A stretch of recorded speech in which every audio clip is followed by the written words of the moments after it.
Alright, તો આપણે હતા ધ એબ્સર્ડ પ્લે ધી આઉટસાઇડર ઉપર, અને એમાં આપણે પાર્ટ 2 ઉપર હતા, બરાબર.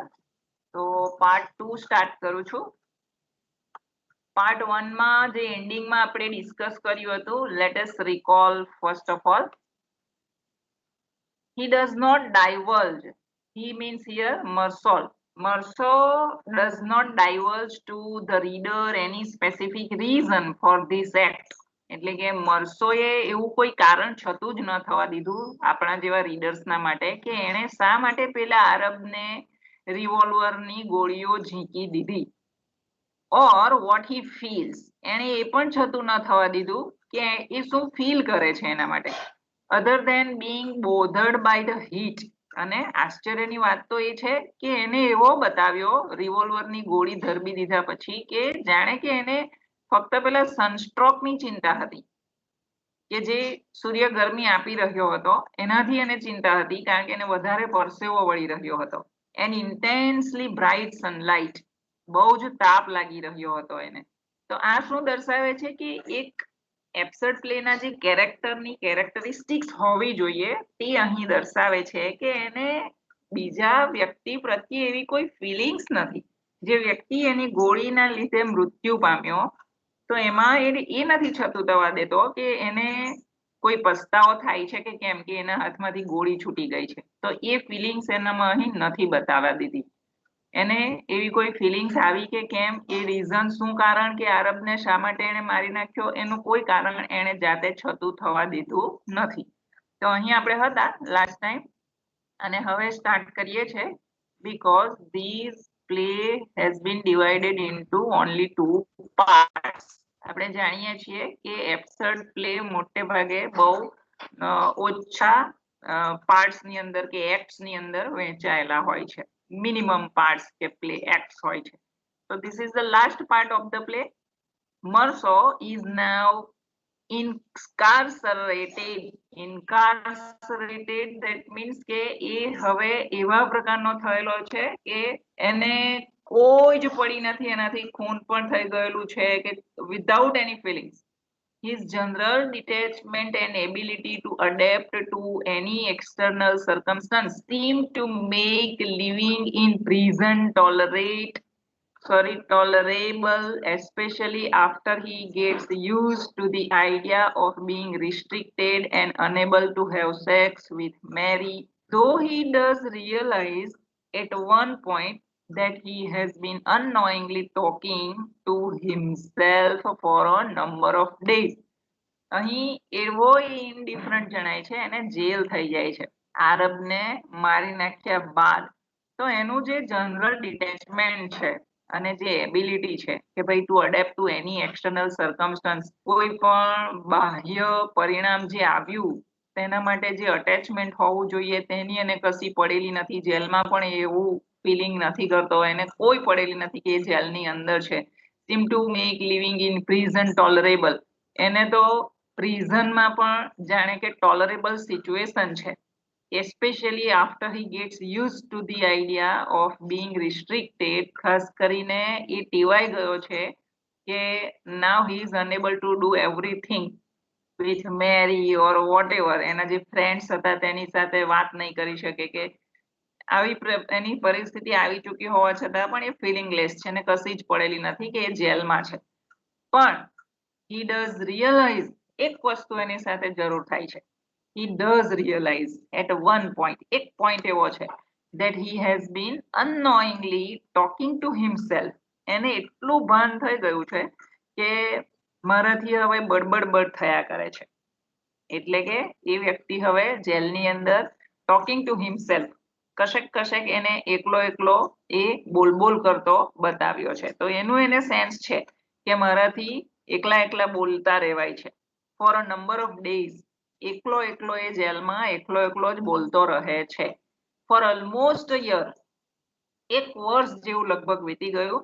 હી sleeps, looks out a small window of his cell and mentally lists the objects in his old apartment while he waits for his day in court. એ શું કરે છે જેલમાં કે લગભગ 1 વર્ષ સુધી એ જેલમાં રહ્યો. બસ ત્યાં એ ઊંઘે છે. બીજું શું કરે છે તો કે એક નાનકડી વિન્ડોમાંથી એ બહાર જોતો રહે છે, સેલ ઓરડી એની, એન્ડ મેન્ટલી લિસ્ટ, અને બસ એના હાથમાં કોઈ ચીટ કે પેન તો હોતી નથી, તેથી માનસિક રીતે જ એ ગણતરી રાખે છે, કેટલાક ઓબ્જેક્ટ્સની ગણતરી રાખે છે ઇન હિઝ ઓલ્ડ અપાર્ટમેન્ટ, કે જે એના જૂના એપાર્ટમેન્ટમાં જે વસ્તુઓ હતી તે મગજમાં ગણ્યા કરે છે કે મારી આટલી વસ્તુઓ હતી, તેટલી વસ્તુઓ હતી વગેરે.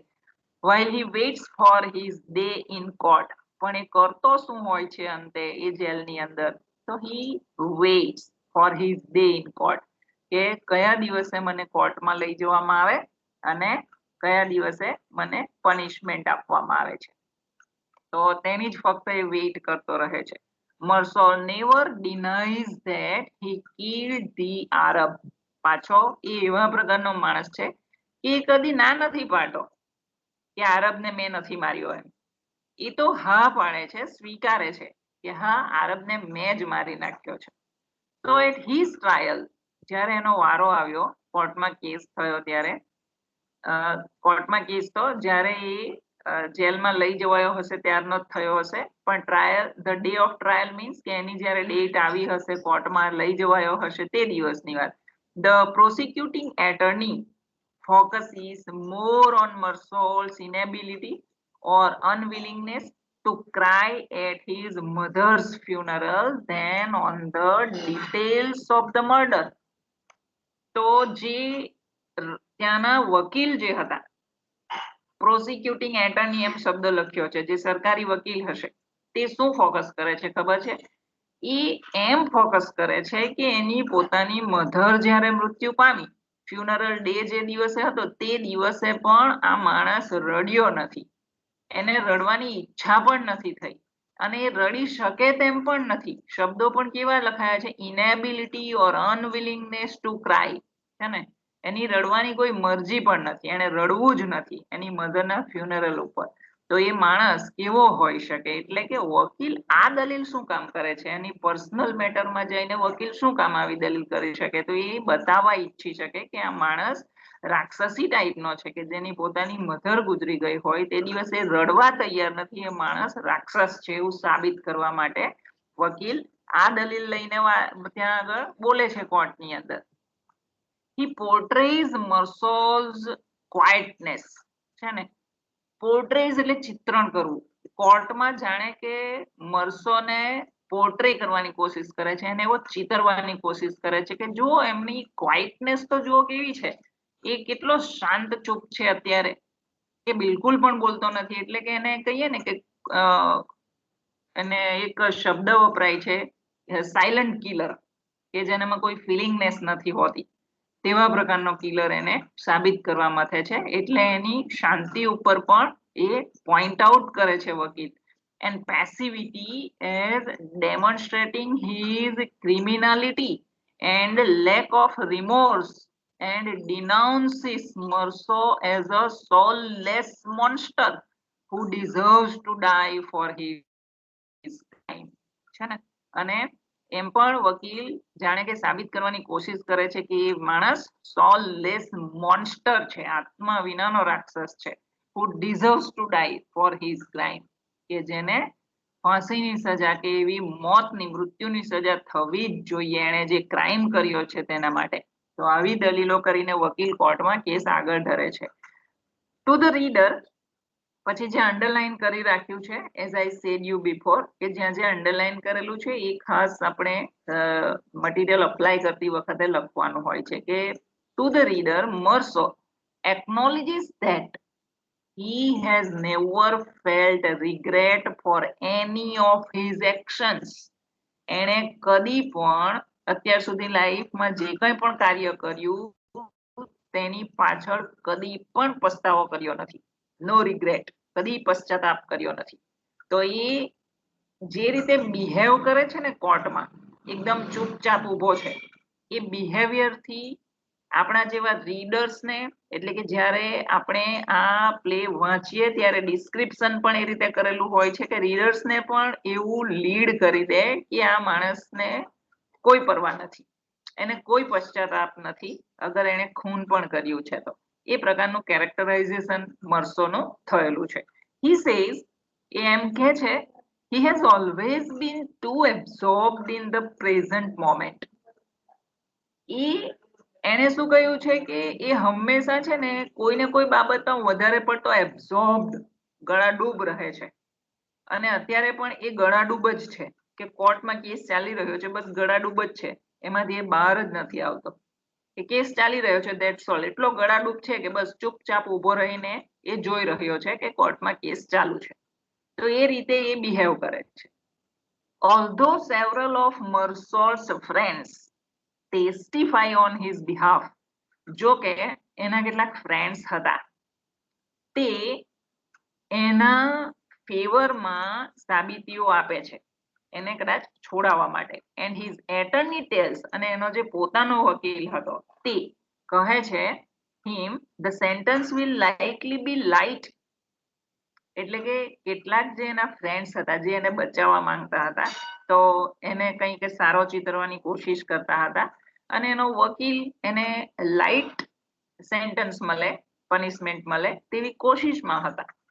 Mersault is sentenced to be publicly decapitated.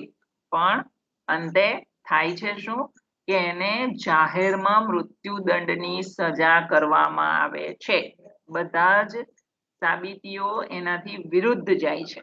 A Mersey killer તરીકે સાબિત થઈ જાય છે, સાયલન્ટ કિલર તરીકે એ સાબિત થઈ જાય છે અને એને પબ્લિકલી ડીકેપિટેટેડ એટલે કે જાહેરમાં મૃત્યુદંડની સજા ફરમાવવામાં આવે છે. Put in a new cell.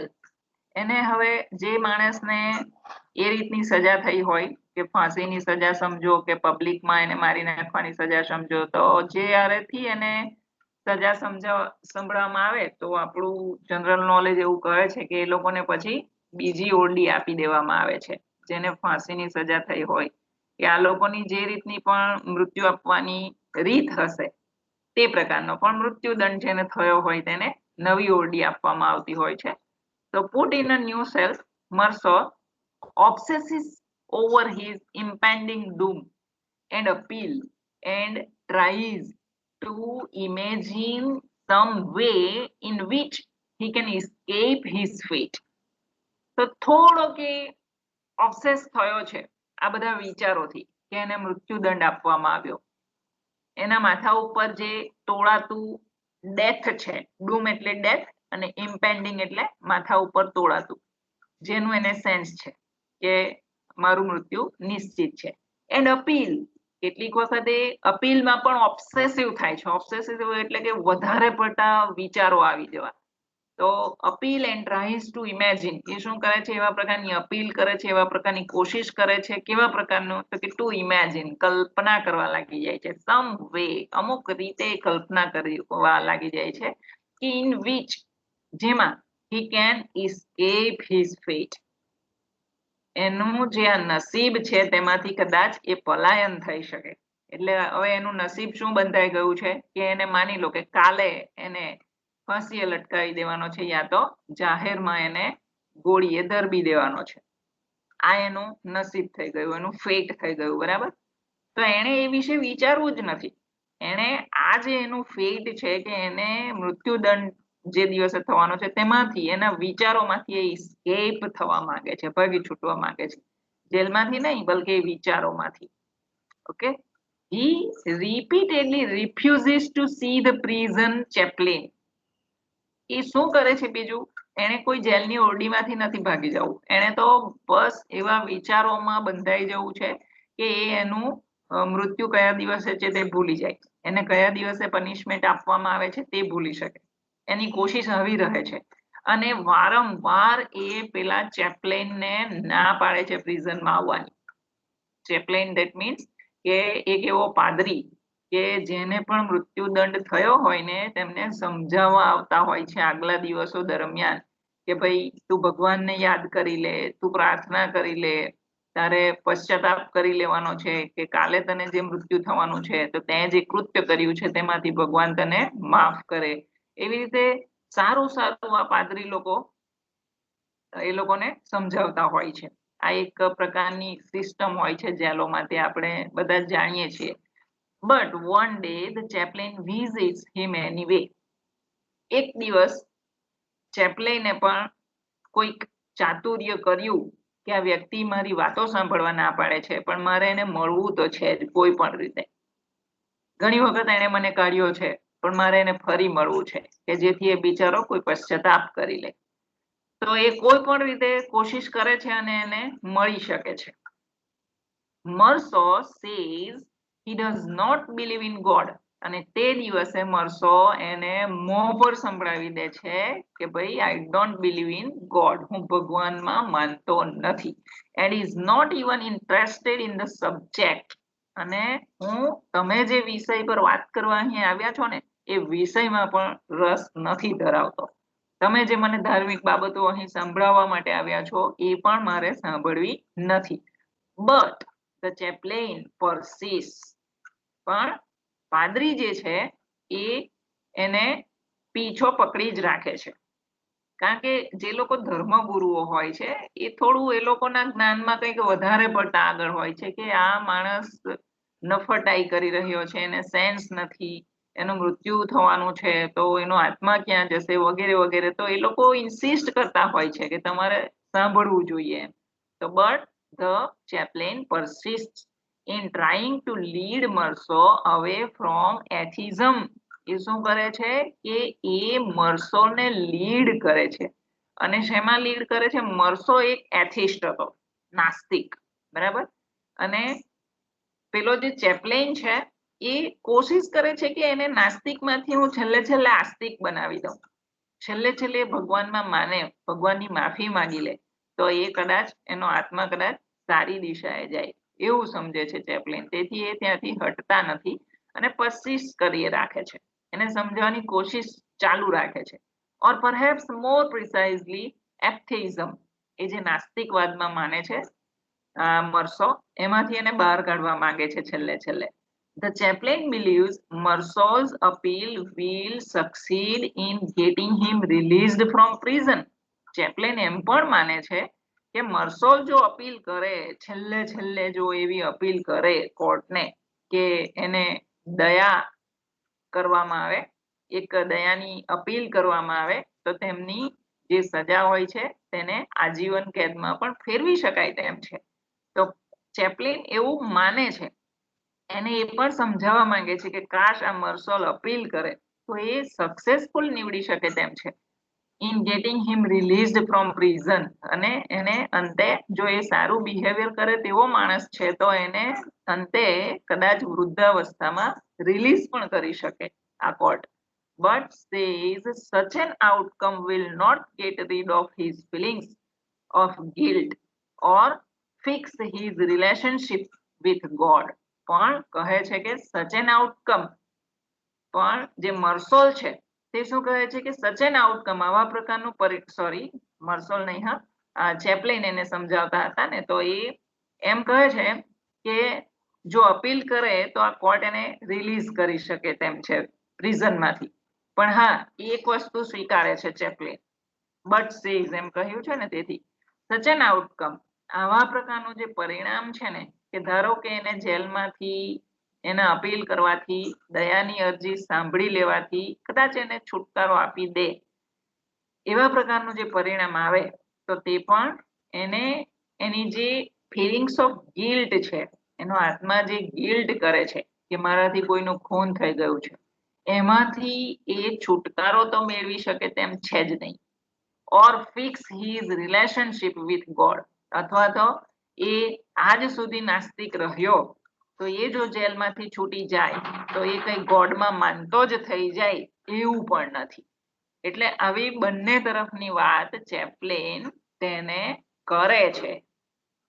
Eventually અંતે મરસોલ એકોસ્ટ્સ ધ ચેપ્લેન ઇન અ રેજ. અંતમાં શું થાય છે કે આવી બે પ્રકારની વાત ચેપ્લેન કરે છે, તેથી મરસોલ જે છે તે એકોસ ધ ચેપ્લિન ગુસ્સામાં એ ત્યાંથી જતો રહે છે. ઓરડી બહુ કઈ મોટી હશે નહીં, પણ એક ખૂણેથી બીજે ખૂણે. He attacks the chaplain's world view and patronizing attitude. એ ચેપ્લેનની જે દુનિયાવી વિઝડમ છે, એમ કહીએ ને કે આ લોકો બહુ શાણા હોય છે પાદરી લોકો, કારણ કે એ લોકોને દુનિયાવી વિઝડમ વધારે હોય છે એવું એ લોકો જતાવતા હોય છે. તો તેના ઉપર એ અટેક કરે છે, એટલે કે verbally.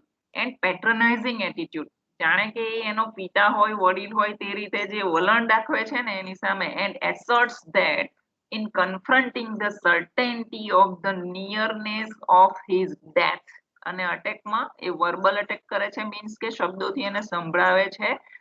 in confronting the certainty of the nearness of his death, એટલે કે સીધું સુણાવી દે છે કે હું મોતની બહુ નજીક ઊભો છું અને મૃત્યુ મારું જે છે તે નિશ્ચિત છે. He has had insights about life and death that he feels with a confidence beyond what the chaplain possess. એને એમ પણ સુણાવી દે છે કે he has had insights, મને પોતાને પણ આંતરસૂઝ છે મારા જીવનનું, એમ કહે છે. અહીં આપણને એવું લાગે કે મરસો પણ એના પોતાનો જીવનનો એક અભ્યાસ કરી ચૂક્યો હોય એવું લાગે છે. એટલે કે બહુ ઊંડે ઉતરી ગયો હોય એવું લાગે છે. એને પોતાનું જીવન, આપણને અત્યાર સુધી એમ લાગતું હતું કે આ કેવા પ્રકારનો માણસ હશે, એક આઉટસાઇડર એલિયન જેવો લાગે છે, જાણે ના સમજ હોય તેવો લાગે છે, જાણે ફક્ત તડકો લાગવાથી આવેગમાં આવી જતો હોય ને કોઈને મારી દેતો હોય એવા પ્રકારનો પ્રાણી જેવો લાગે છે. પણ જ્યારે આવું બોલે છે ને કે ભાઈ મારામાં પણ ઇન્સાઇટ્સ છે, તો ત્યારે આપણને ખ્યાલ આવે છે કે એણે પણ એના જીવનનો સંપૂર્ણ અભ્યાસ કરી નાખ્યો છે અને એ જાણે કે ડિસિઝન લઈને જ બેઠેલો છે કે I want to be no more feelingful person, મારે મારી લાઈફ ફિલિંગફુલી નથી જીવવી, એવો જાણે કે ડિસિઝન લઈને બેસેલો હોય ને એવો આંતરસૂઝ ધરાવતો માણસ અહીં આપણને નજર આવે છે મરસોમાં. તો he has had insights about life, એને જીવનનો ખ્યાલ છે કે જીવન કેવું છે. એન્ડ ડેથ, એટલું જ નહીં, એને મૃત્યુનો પણ અભ્યાસ છે કે ડેથ કેવું છે. that he feels with a confidence, અને તે પણ બહુ કોન્ફિડન્સ થી આ બંને એલિમેન્ટ વિશે બોલે છે, લાઈફ વિશે પણ અને ડેથ વિશે છે વિશે પણ, સોરી.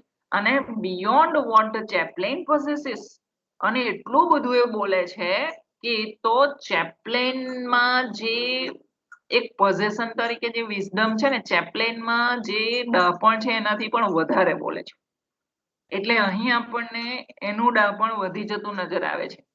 બંનેને ધારો કે બોલતા સાંભળ્યા હોય તો આપણને એમ નજર આવે કે આ તો ચેપ્લેન થી પણ વધારે જાણે છે. એ રીતનું એ ચેપ્લેનને સંભળાવી દે છે.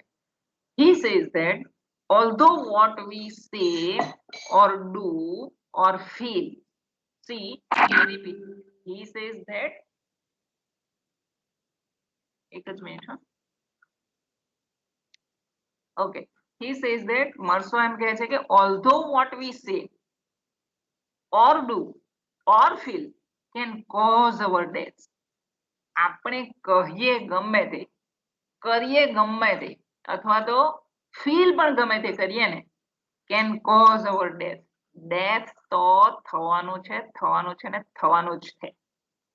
એનો કહેવાનો મતલબ અહીં એમ છે કે હું સારું ફીલ કરું કે નરસું ફીલ કરું, મારું ડેથ નિશ્ચિત છે. હું કાર્ય સારું કરું કે નરસું કરું તો પણ મારું ડેથ નિશ્ચિત જ છે. હું કહું કે ન કહું, મારું ડેથ નિશ્ચિત જ છે.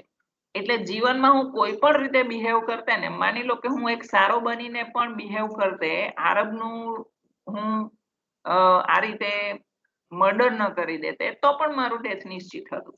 કોઈ પણ વે મારું ડેથ નિશ્ચિત જ હતું, to happen at different times or under different circumstances.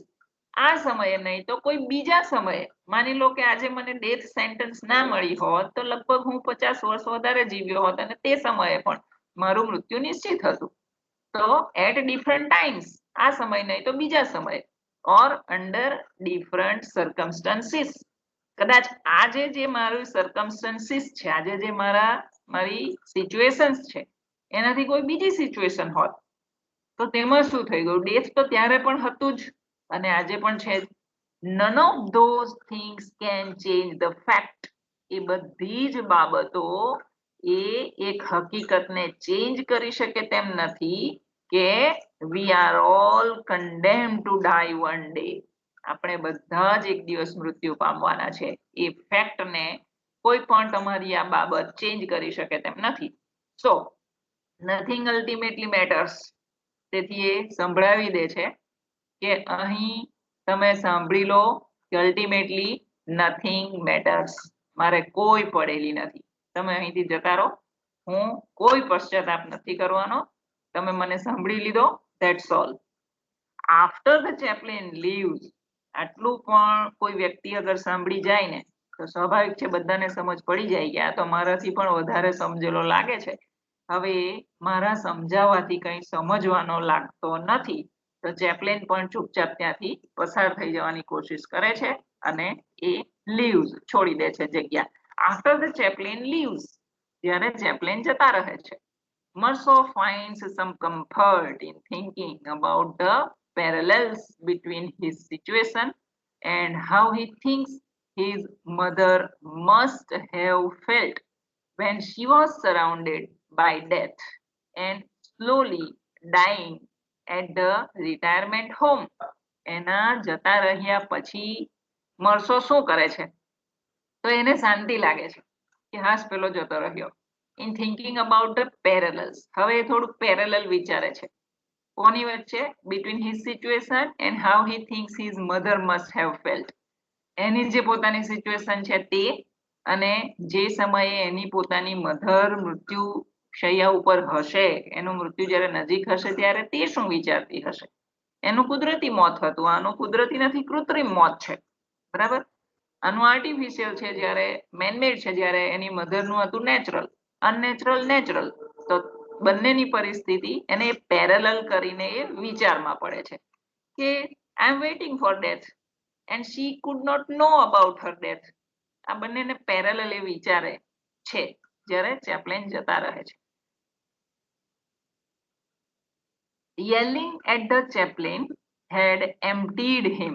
એ બહુ ચિલ્લાઈને બોલ્યો હોવાથી, પાદરી ઉપર એ બહુ ચિલ્લાઈને બોલ્યો હોવાથી એનું મગજ ખાલી થઈ ગયું હતું. Had emptied him of all hope. એનામાં હવે કોઈ અપેક્ષા પણ જન્મે તેવું નથી. બહુ જ કોઈ ચિલ્લાઈને બોલ્યું હોય તો પછી મગજ ખાલી થઈ જાય. Or thoughts of escape or a successful appeal. એ હવે બિલકુલ પોતાને ખાલી અનુભવતો હતો કે હવે કોઈ આશા રાખવા માંગતો ન હતો.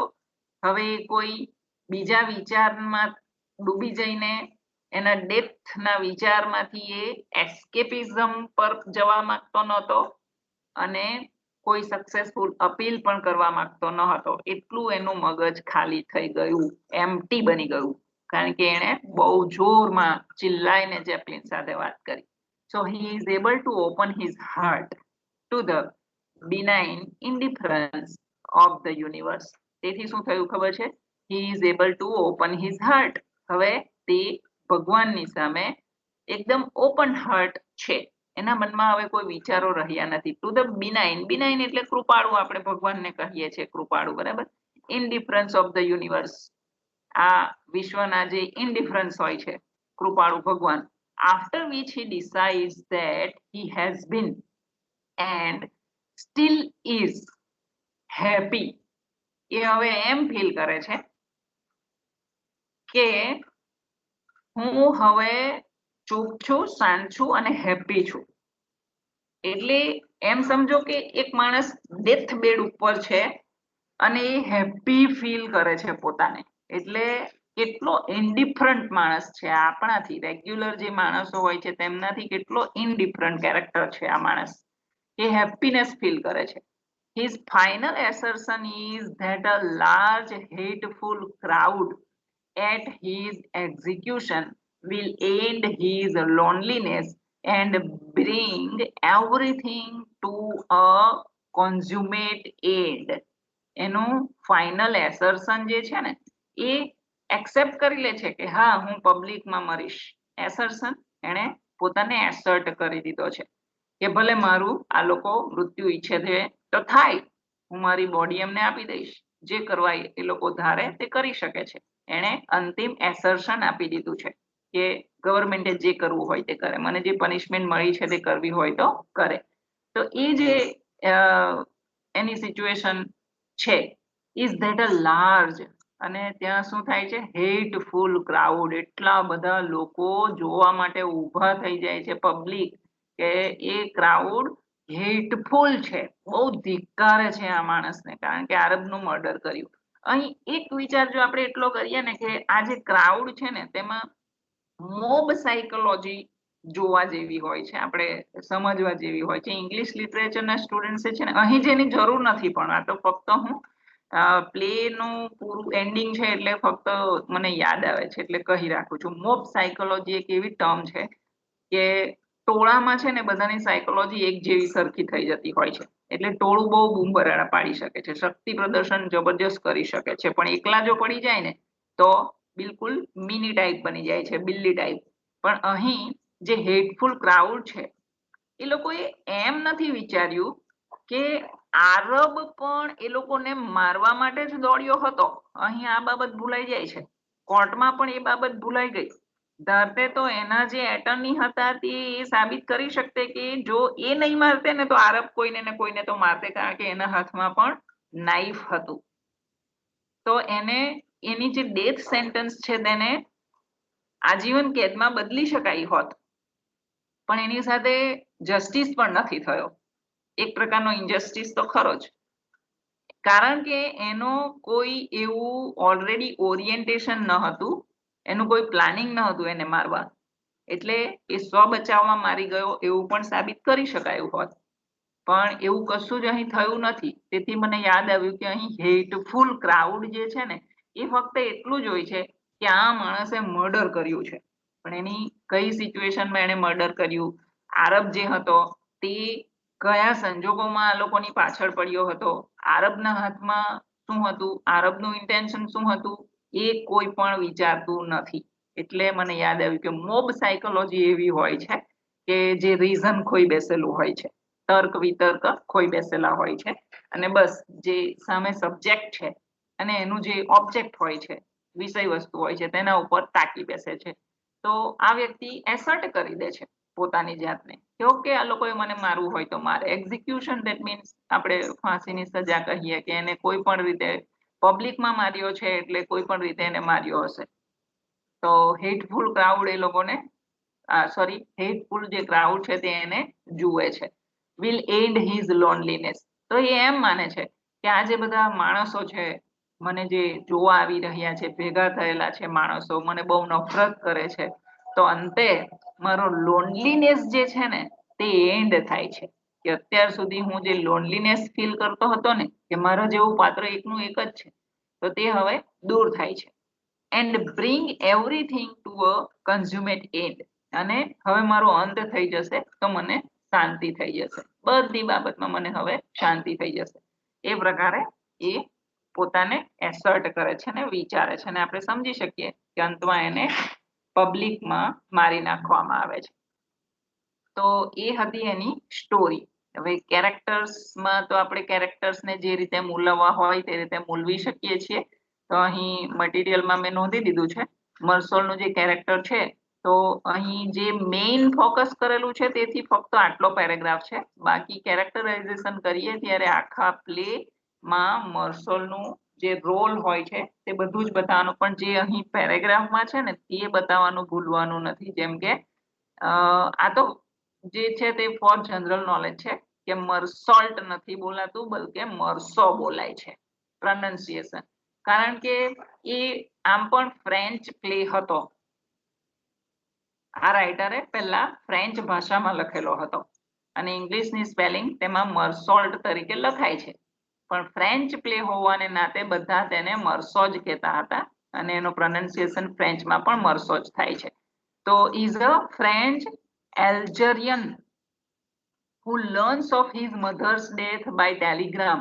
આટલું તો આપણે નોંધવાનું જ હોય છે કે એને એક ટેલિગ્રામ મળે છે અને એની મધરના મૃત્યુ વિશે જાણે છે. ધેટ મીન્સ કે મધર સાથે રહેતો પણ નથી હોતો, કશેક દૂર રહે છે.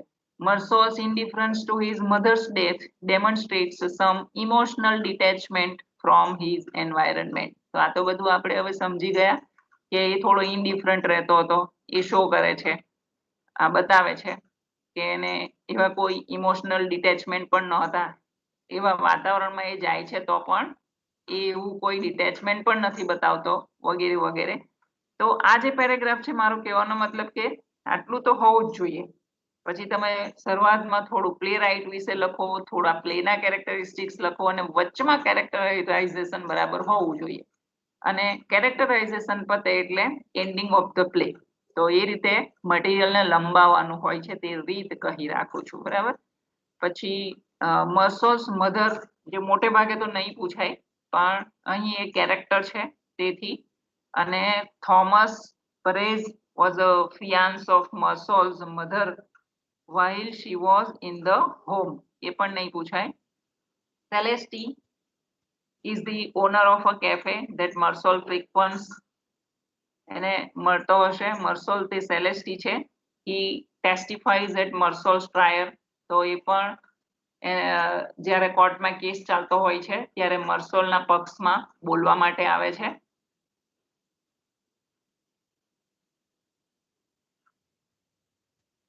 પછી મેરી કાર્ડોના was a typist, આ પણ એક કેરેક્ટર છે.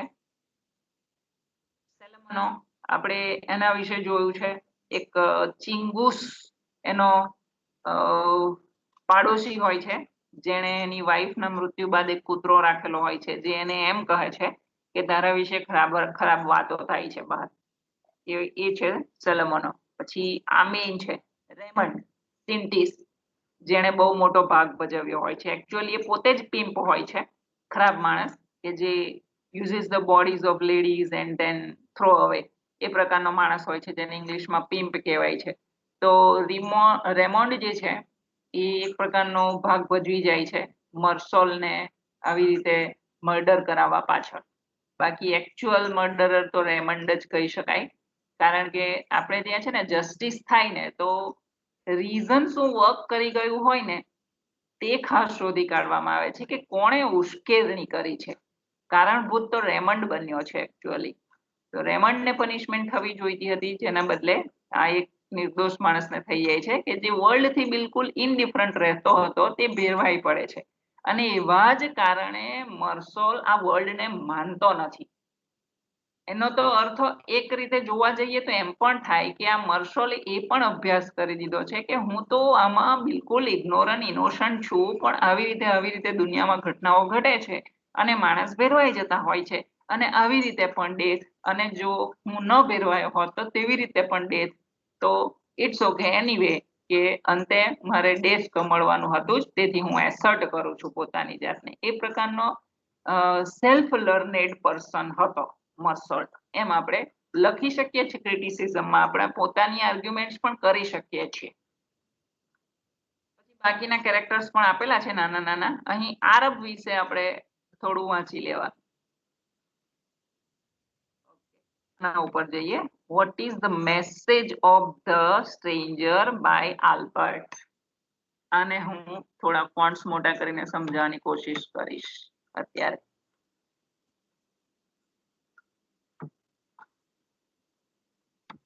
Just wait for a while.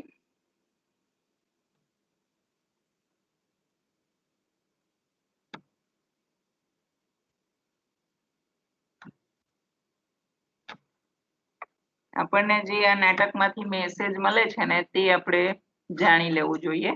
Vote is the message of the stranger.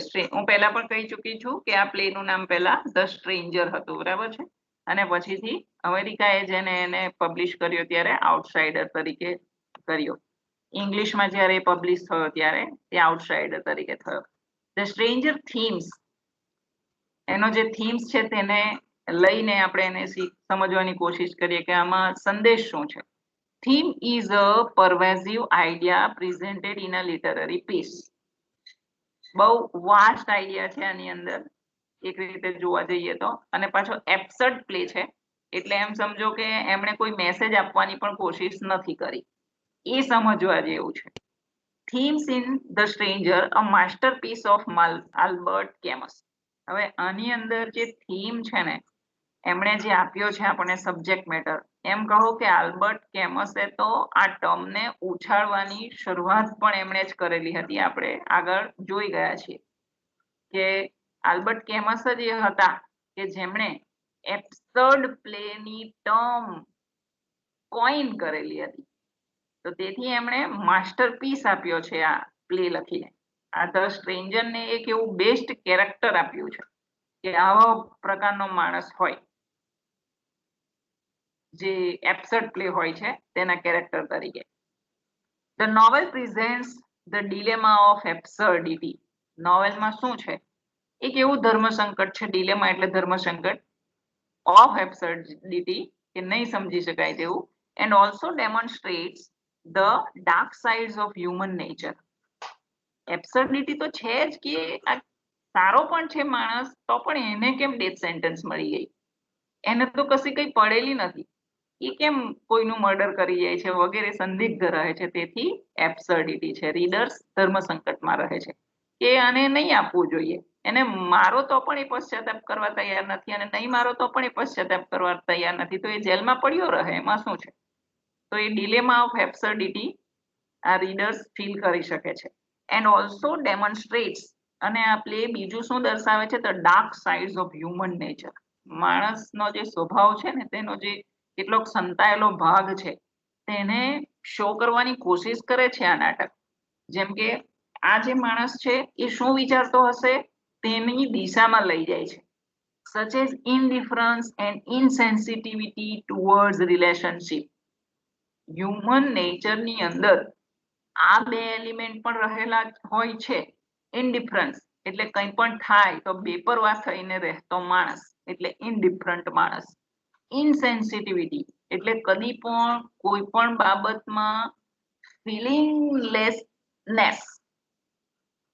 Sensitive માણસ હોય ને તો કંઈ પણ થાય તો તરત સેન્સિટિવ થઈ જાય, પણ આને તો કંઈ પણ થાય તો પણ એ બિલકુલ સેન્સિટિવ નથી. કોઈનું મૃત્યુ થઈ જાય કે એના હાથે કોઈનું મૃત્યુ થઈ જાય, જેમ કે એની મધરનો કેસ કે પછી આરબનો કેસ, એને એવી કોઈ જ સેન્સ ની લાગણીઓ નથી, સેન્સિટિવિટી એનામાં જે દેખાવા મળતી નથી. તો આલ્બર્ટ કેમસ આ સાઈડ ઉપર ડેમોન્સ્ટ્રેટ કરવા માંગે છે. પછી આપણને કેટલાક ક્વેશ્ચન થાય ને તો તેના આન્સર સ્વરૂપે આપણે એને સમજી શકીએ છીએ. જેમ કે is the stranger N easy read. આ જે પ્લે છે તે ઇઝીલી રીડ કરી શકાય છે. તો answer, Camus was basically trying to bring out elements of existentialism in his novel. આ જે નોવેલ છે તેમાં અસ્તિત્વવાદ ઉપર એ ફોકસ કરવા માંગતા હતા. Actually basically considered himself as an absurdist. આ જે રાઇટર છે એ પોતે પણ પોતાને હું કેટલીક વખત ગૂંચવાઈ જાઉં છું, એબ્સર્ડિસ્ટ તરીકે એ ગણાવવા માંગતા હતા કેમસ પોતે પણ. કારણ કે એમને પણ એ નોલેજ હતું, એ વિઝડમ હતી કે આફ્ટર ઓલ આ હ્યુમન બિંગ નું જે જીવન છે પૃથ્વી ઉપર એ અંતે તો NOUGHT નોટમાં પરિણમે છે, શૂન્યમાં પરિણમે છે. The emptiness and meaninglessness in the novel basically tries to show how absurd our life really is.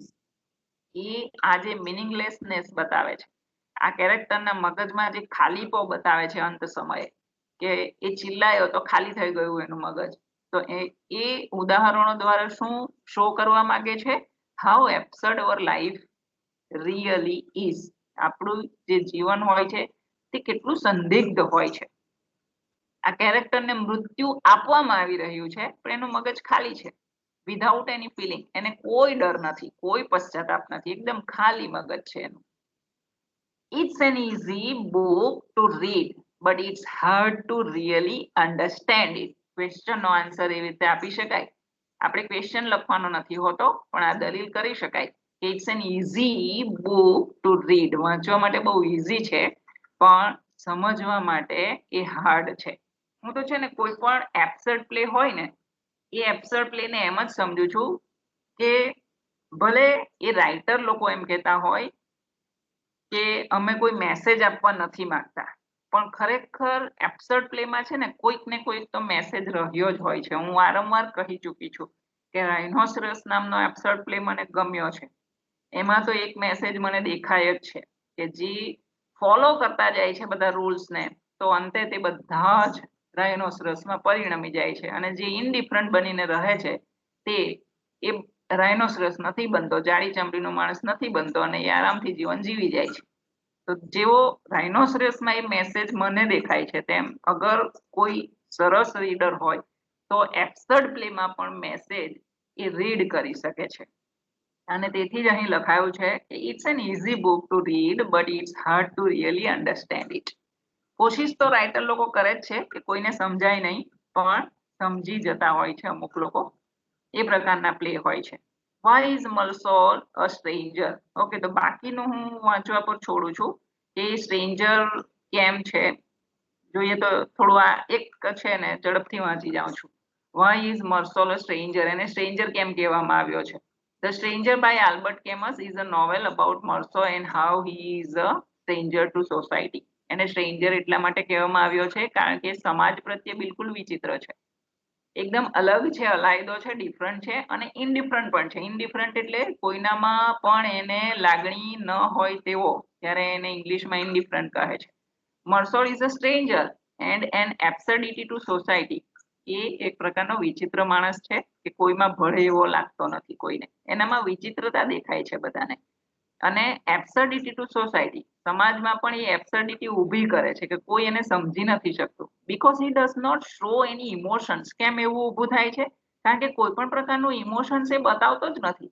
He has no meaning for life. એ એવી રીતે જીવન જીવે છે જાણે લાઈફ આખી મિનિંગલેસ છે એના માટે. And his only certainty and guarantee is death. એ ફક્ત એટલું જ માને છે કે ભાઈ ડેથ જ નિશ્ચિત છે, તો હું શું કામ ફિલિંગ ફૂલ બનું, એટલું જ એ ગેરંટી આપે છે, એટલી જ સર્ટેનિટી એનામાં દેખાય છે. What kind of person is Marceau? Marceau is a detached figure who views and describe much of what occurs around him from a removed position. He is emotionally indifferent. છે ને, આ ઇન્ડિફરન્ટ શબ્દ એના માટે આપણે યાદ રાખવાનો છે, એ ભૂલવાનો નથી. ટુ અધર્સ, બધાના પરત્વે એ બિલકુલ ઇન્ડિફરન્ટ માણસ છે. No feeling even to his mother and his lover Marie. એની મધર સાથે પણ એને કોઈ ડિટેચમેન્ટ નથી, એની લવર સાથે પણ એને કોઈ ડિટેચમેન્ટ નથી. He also refuses to adhere to the accepted moral order of society. એ ના જ પાડે છે કે સોસાયટીના જે નિયમો છે તેને હું કદી પણ પાડીશ નહીં. એ પ્રકારે નેગેટિવ જ રહે છે. તો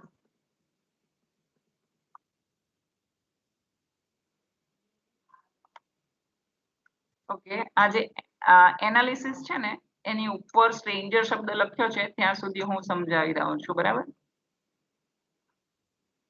At the end of The Stranger, Marceau realizes that death is inevitable and the universe is indifferent to humanity. પ્લેના અંતમાં આપણને બતાવ્યું છે કે આ જે સ્ટ્રેન્જર છે મર્સોલ, એ શું સમજે છે ફક્ત કે ડેથ ઇઝ ઇનએવિટેબલ, મૃત્યુ એ અનિવાર્ય છે. And the universe is indifferent to humanity.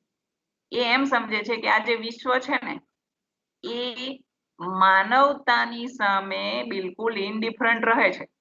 અહીં એમ નથી કહેતો કે હું ઇનડિફરન્ટ રહ્યો છું.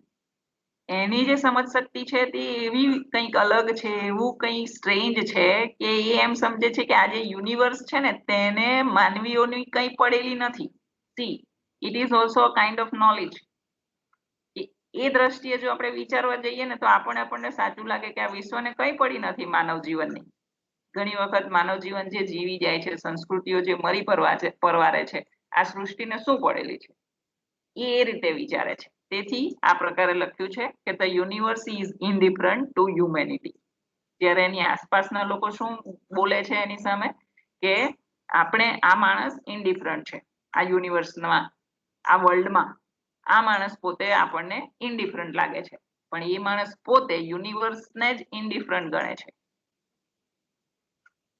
What is the stranger about? Write a short summary. તો સમરી તો આપણે જોઈ ગયા છે, તેથી હું નથી વાંચતી, બરાબર? ઓકે, તો એક્સપ્લેનેશન એન્ડ એનાલિસિસ. તો આ પણ બધું થઈ જ ગયું છે, પણ આ બધું વધારાનું મટીરિયલ છે. કોઈ પણ રીતે આપણે એને એનાલિસિસ કરી શકીએ છીએ. ઉપરની રીતે પણ કરી શકાય અને આ રીતે પણ કરી શકાય. જસ્ટ એક વખત જોઈ જવાનું કે રાઇટિંગ કરતા તમને કયું ફાવશે, ઉપરનું રાઇટિંગ ફાવશે કે આ નીચેનું રાઇટિંગ ફાવશે. એટલે મટીરિયલ તો અઢળક મળી રહે. આપણને કોઈ પણ એક લોંગ ક્વેશ્ચનનો આન્સર સારી રીતે લખતા આવડે એ રીતે આપણે ક્રિટિસાઇઝ કરીને આન્સર એક પ્રિપેર રાખવાનો, બરાબર.